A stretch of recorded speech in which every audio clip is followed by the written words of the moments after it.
Oh, Phyllis, you know how to get the heart ready. Good morning, everyone. Whether you're joining us in person or online, we have lots of choices for how we spend our time. There's lots of competition for our time and attention. And your presence here today, in person or online, represents a powerful commitment to your own spiritual life and your own spiritual growth and to this community. Thank you. This is Pride Month. Unity is unapologetically inclusive. We celebrate life and love in all its forms as perfect reflections of the one divine love. Now, I'll invite you to say our community affirmation together. We are a heart-centered community.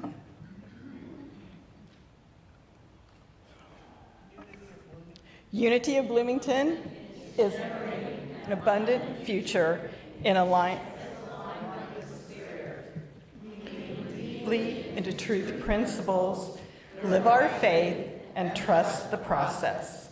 Our greatest desire is to be abundant and attract those who value spiritual growth, including our next right minister.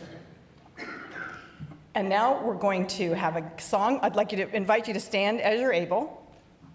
We'll have a gathering song. We'll greet our neighbors. And when you hear the music start again, come back together.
Go ahead and greet your neighbor, and then when you hear the music, come back to your seats, please.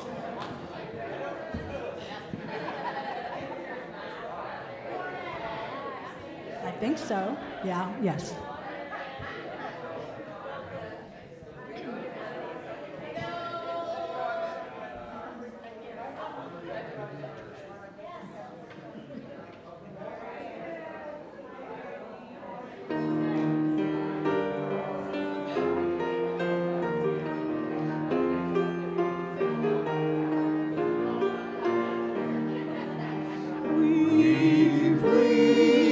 Weave us together.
playing our melodies, each one tuning to a different key. But we are all playing in harmony, in one great symphony. Weave us together, weave us together in unity and love.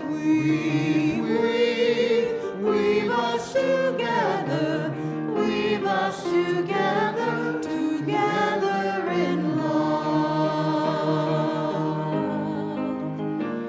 A moment ago, still we did not know our unity, only diversity.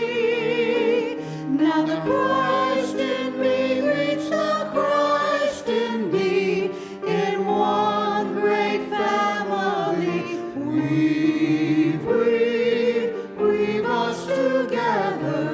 Weave us together in unity and love. Weave us together,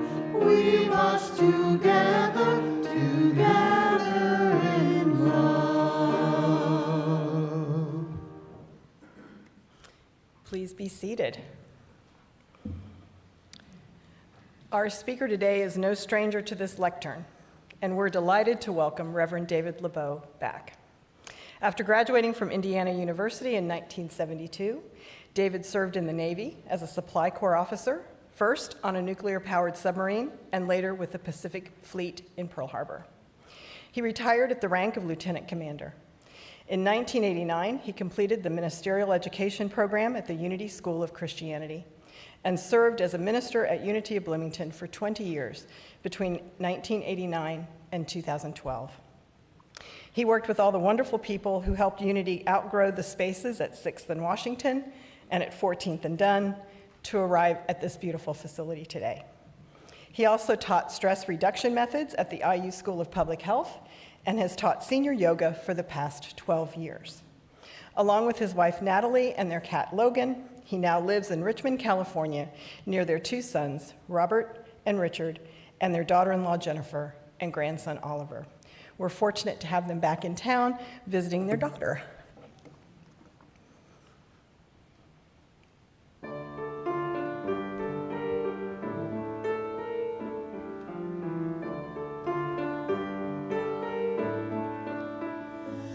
I am one with the universal mind that created me. I know it grows in me day by day. I am one with the universal mind that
Thank you. Ginger, Deb, Phyllis, that was marvelous. And I think, at least I hope, fits pretty well with what we're talking about today.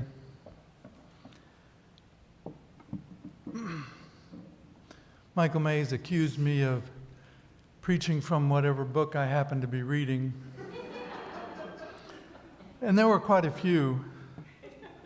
And the other day I was reading a book by Albert Einstein, deciding if I'm going to keep it in the library, I'm going to read it. It's titled The World as I See It. And I was surprised to learn in this section on religion and science, which generally kind of butt heads, that Einstein saw an evolution in religion driven by the same feelings and desires that drive most of the human endeavors.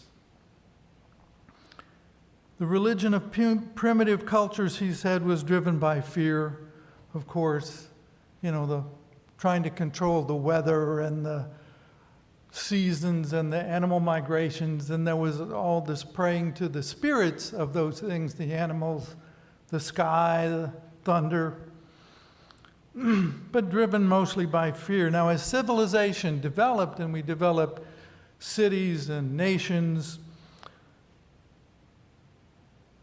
then the importance of cooperation, trade, and order grew, and religion came to embody a lot of moral rules, regulations, codes, and the Ten Commandments.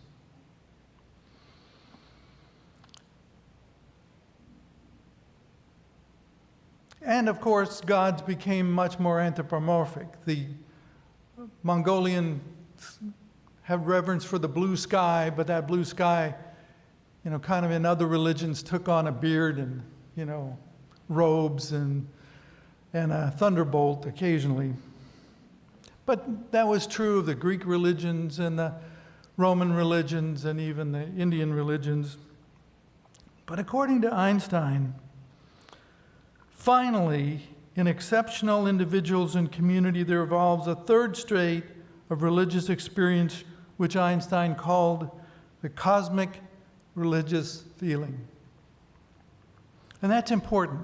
Cosmic, because it's universal. Religious, because it speaks to our connections with one another. And feeling, because it's not conceptual. It's heartfelt.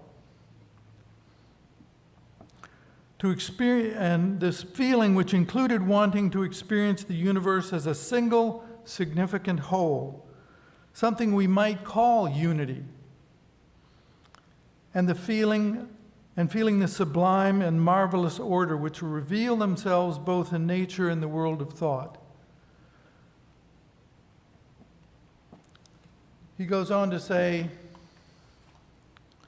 the religious geniuses of all ages have been distinguished by this kind of religious feeling, which knows no dogma and no God conceived in man's image, no anthropomorphic imagery.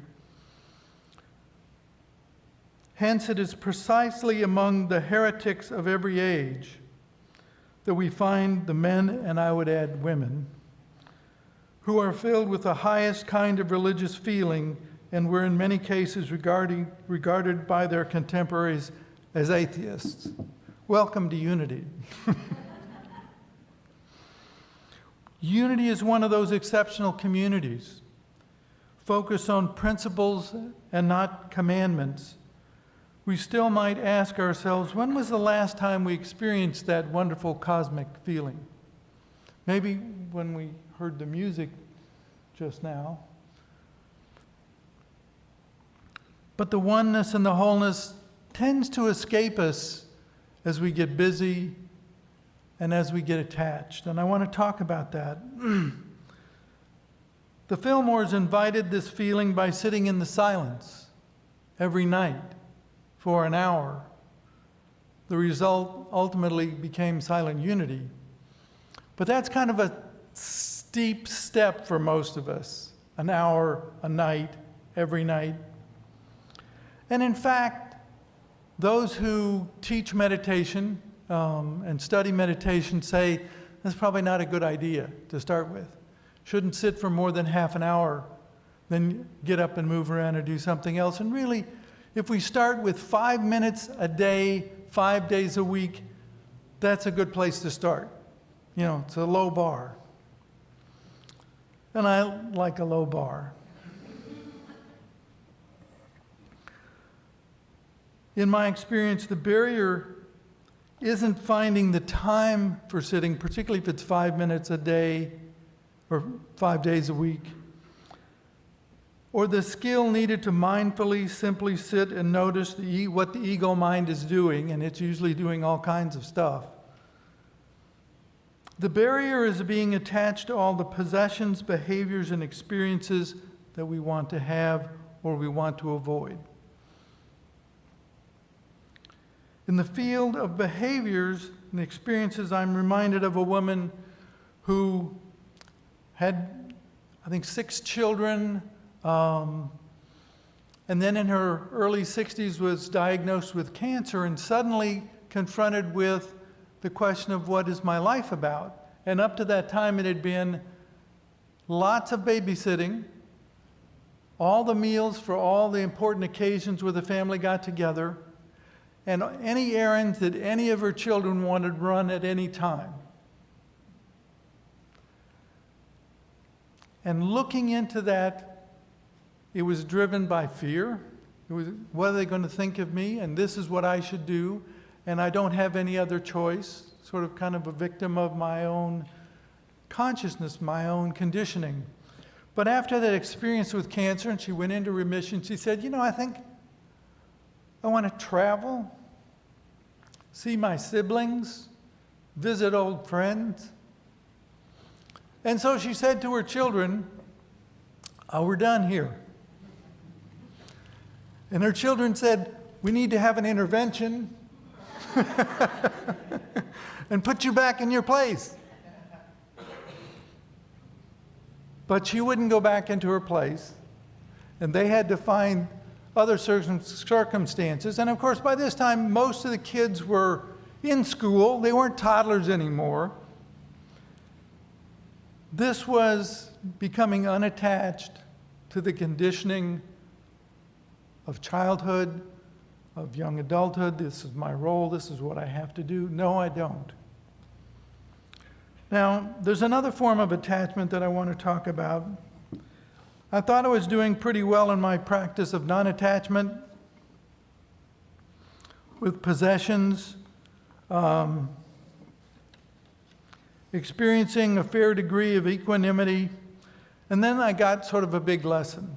Some of you may not know that last July, after 32 years in Bloomington, Natalie and I sold our house and moved to a condominium. Now, this had been part of our plan, following the wise footsteps of my parents, who at the ripe old age of 80 decided to sell their 2-story house at 8th and Lincoln in Bloomington and move to Arbor Ridge, all on one floor. And that was really the smart thing to do. It made life much easier for them. It just turned out that the condo that we moved to was not in Bloomington, but in Richmond, California, which is in the East Bay, north of Berkeley, California, because of Oliver. Our first grand and only grandchild, born in November of 2021. Now, he doesn't look like that anymore because, you know, we've been out there for almost a year now, and so if we could go to the next slide, I can show you what we've been up to. He can walk on his own now, but a month ago he couldn't. And he's learning Mandarin Chinese probably faster than in English because he's in a daycare that's immersive Mandarin Chinese.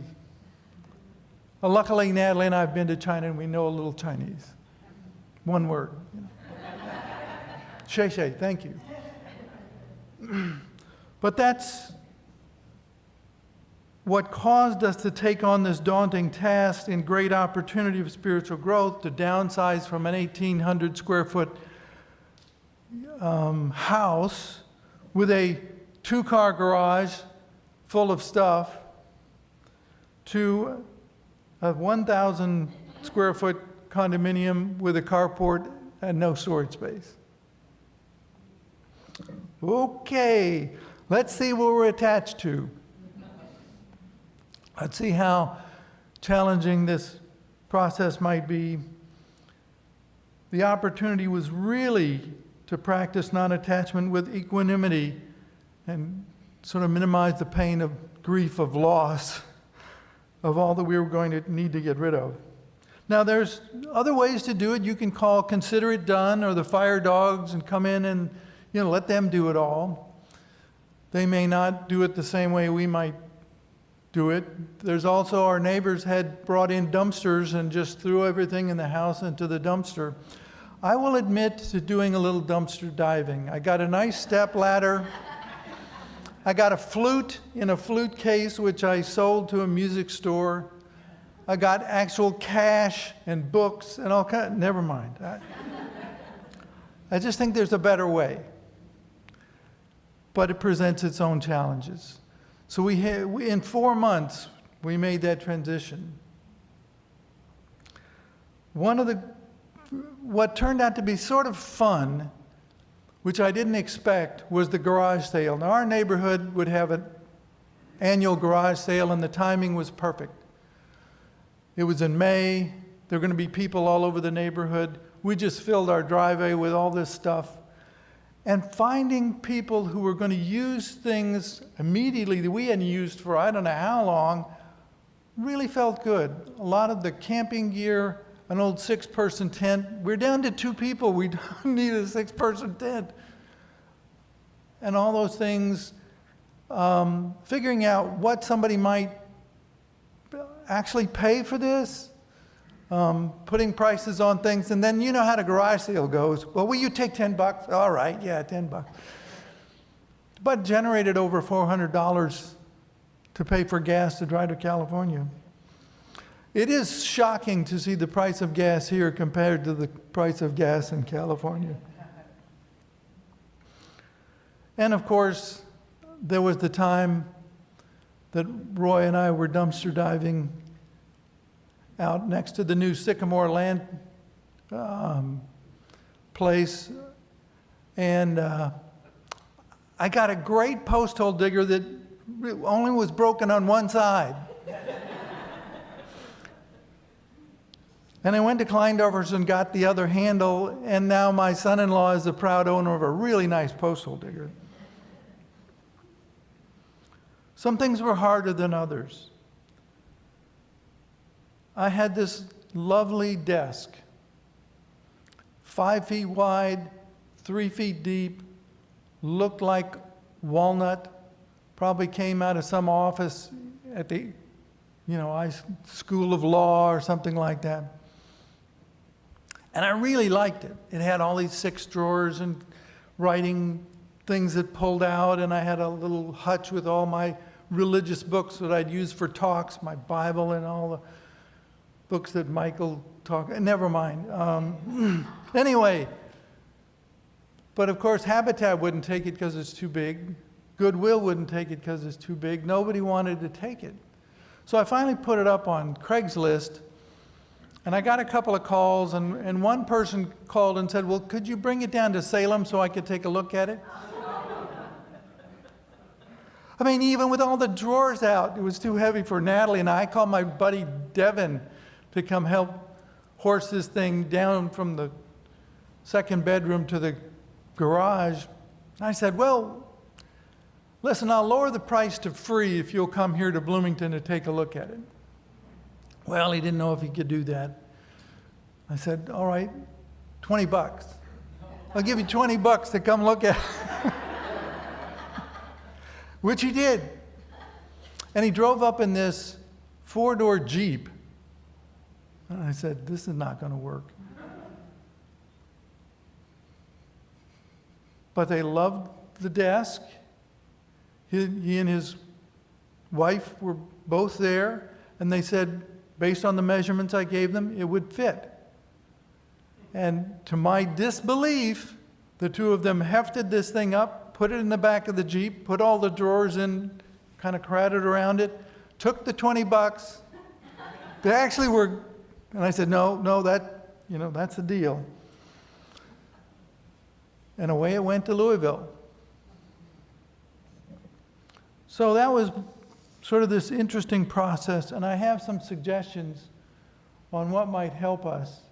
4 important perspectives. First, just admit to ourselves this is important work. Whether we're doing it because we're moving, or whether we're doing it just because there's a lot of clutter in our house that we just noticed today, either one works, so that we don't leave it behind for somebody else to take care of, as best we can. Start small, eliminating the useless clutter and stuff. I mean, I went from filing cabinet of 4 drawers and another filing drawer down to just 2 2-drawer filing cabinet that I got from Lynette. And then whatever feelings come up, joy, sadness, let them be okay. I think that's one of the reasons that we resist doing this important process, because we don't want to have to deal with one of the processes. Take the book off the shelf. I think I'll take this down to the library or to the book fair, the library book fair, and then some part of me puts it back on the shelf. No, I want that book. To dealing with that process, and to acknowledge my gratitude for really having more than I need. That's an important step in this process and kind of helps us move it along. The letting go process, this commitment to non-attachment, will grow with persistent practice. So we need to keep at it. Instead of feeling weighed down with so much stuff, we begin to feel lighter and more free, and we free ourselves from excess possessions. We become less emotionally attached to even the things that we keep. We're recognizing and releasing our old mental conditioning that somehow having more stuff made us safer or somehow more prosperous. We see that the momentary thrill of possessing that shiny new thing gets in the way of our experiencing life just as it is, which includes our connection to all that is. Our feeling of connection to the whole of life that grows steadily. We begin to experience our individual awareness as we practice that little 5 minutes of meditation 5 days a week, where we just maybe let our awareness rest on our breath and realize that that awareness that we have, not conceptual thought, not planning or worrying or organizing, just pure awareness, is the same awareness that the mind of God has, just pure awareness. William Wordsworth wrote, if we can have the next slide. This is in a much longer poem, but this is my favorite part. I felt a presence that disturbs me with the joy of elevated thoughts, a sense sublime, something far more deeply interfused, whose dwelling place is the light of setting suns and the round ocean and the living air and the blue sky and the mind of man. I always want to change that to the mankind or something a little more inclusive, but anyway, I thought I wouldn't change his words. The point there being that it is part of us already. As we learn in unity, it's not something out there that I have to go seek and find. It is part of me already. And non-attachment helps me experience it more directly. Remember that having things in our possession is not the problem. We live in this physical reality, this human culture. We're not like the raccoons and the deer who can live in the forest. It is our emotional attachment to things that brings with it the fear of loss, the envy of what others have, the anxiety about getting more, the pride of what things cost. I was looking in the Bloom magazine and saw the advertisement for the Lincoln Navigator car. Okay. Letting go of our attachments allows us to feel more readily that cosmic feeling through our own pure awareness. Thank you for listening.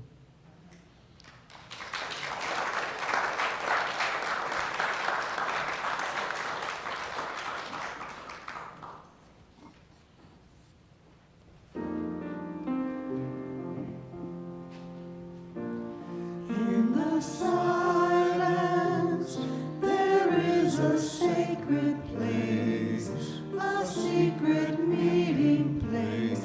Love is there. In the silence, where every color blends and every rainbow ends, good is there. In the light, now you find that you know peace of mind.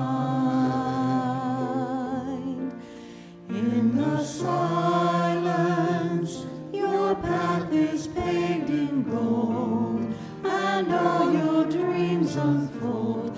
Love is there.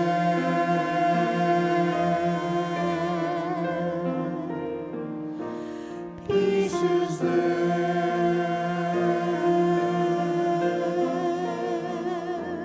Truth is there.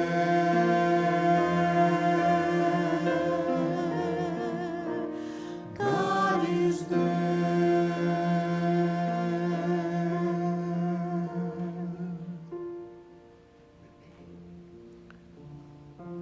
As the sounds of the song fade, rest both feet comfortably on the floor, and sitting with a quiet dignity, let your eyes gently close. Taking a deep, cleansing breath. Relaxing your shoulders, your neck. Using the awareness of your true self, feel your breath.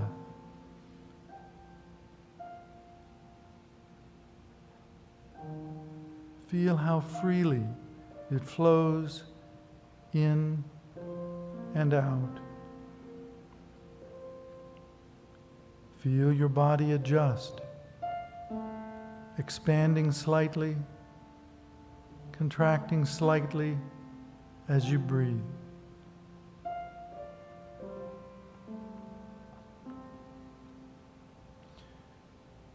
As we continue, if it helps you to stay focused, you can count your out-breaths.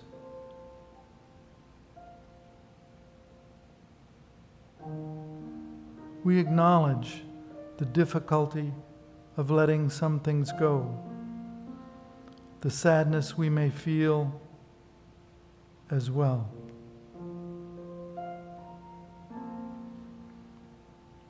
Let's also acknowledge our gratitude for having enough to live and to give.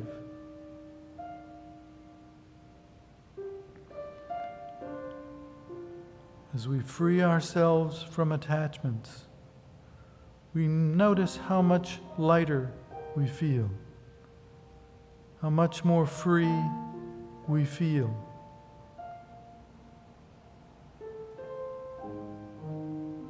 Just breathe, feeling each breath flowing in and flowing out.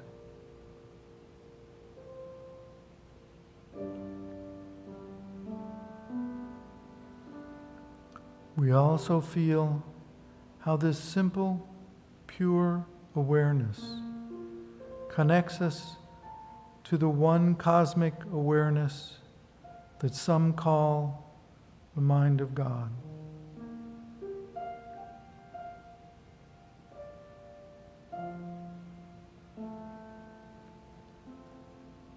In the silence, we silently affirm, aware of each breath, my awareness connects me with my wholeness and with cosmic awareness. We are one again.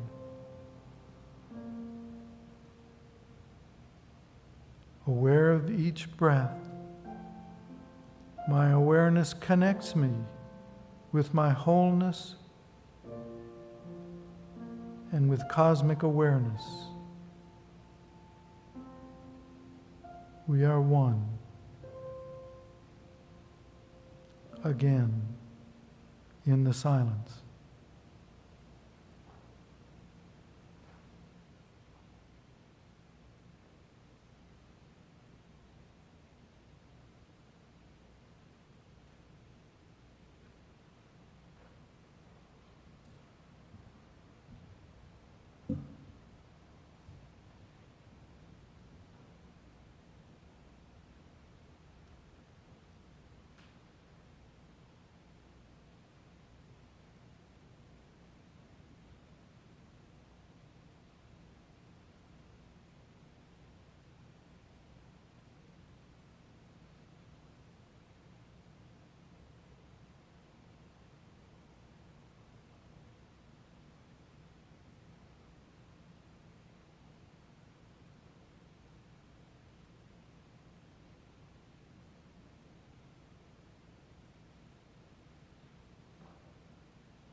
And now it's time to practice the law of circulation, that powerful law that says, as we give, so we receive.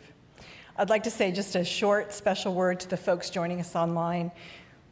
We live in such a wonderful age where we can access inspiration and music and information and medical knowledge at the touch of a button from our living room. And that's a wonderful thing. And your gifts, we're delighted to be able to provide this to you online, and your gifts literally keep the electricity going that provide this service to your living room. So we welcome your gifts by text, by the giving button on our website, or mailed to our Unity office at 4001 South Rogers, Bloomington 47403. As our ushers come forward, we will say our abundance affirmation together. I am an abundant being in an abundant universe. I am not dependent on people or situations for my good. God is the source of my supply. I always have something to give, and I consistently give it. I expect the best, I give my best, and I now attract the best in every experience.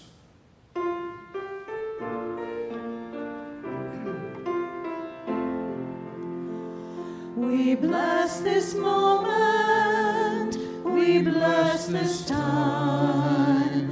We've come together to share this life in this now moment with our hearts open.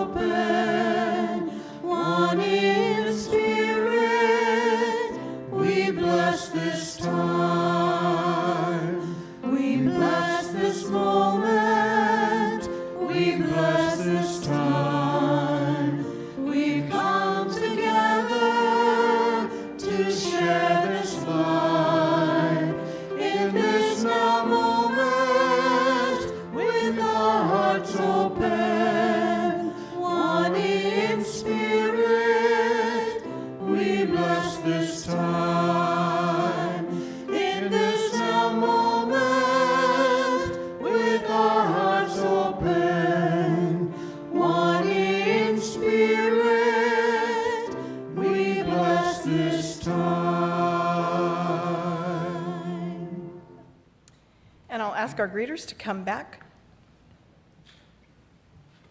and we'll bless our offering together. Divine love flowing through me blesses and multiplies all that I have, all that I give, and all that I receive, and I am grateful. And now just a few announcements to highlight for you. We have a big month coming up. Until June 25th, the Monroe County United Ministries Each One Feed One food drive is happening, and Unity of Bloomington is a drop-off site. You'll find tubs at both doors, and Phyllis Wycliffe is coordinating that for us, and so you can direct any questions to Phyllis. This week, Reverend David LeBeau is going to hold his senior yoga in person here in our chapel, and that will be Thursday, June 15th from 11 a.m. to noon right here. Also, Thursday evening is our drum circle. Our drum circle will meet at 7 p.m. Then on Sunday, June 18th, Reverend David returns for our Father's Day service where he'll speak on the lighter side of parenting, and childcare will be available for that service. Our board has decided to meet twice a month during this transition period, and especially through the summer. So our next regular board meeting will be in person here on Monday night, June 19th, starting at 5:30. We meet from 5:30 to 7. All are welcome. On Sunday, June 25th, Reverend Karen Williams will be our speaker. And after that service, Reverend Karen and Wendy Wonderly will provide their third in a series of Course in Miracles workshops. And that third Course in Miracles workshop will be here in the chapel from 12 to 1:30. Followed almost immediately by the Threshold Choir is returning for their monthly song bath. And so that first initial song bath will take place on June 25th at 2 p.m. Now I'll invite us all to form a circle as we're able, and we will say our prayer for protection and let there be peace on earth.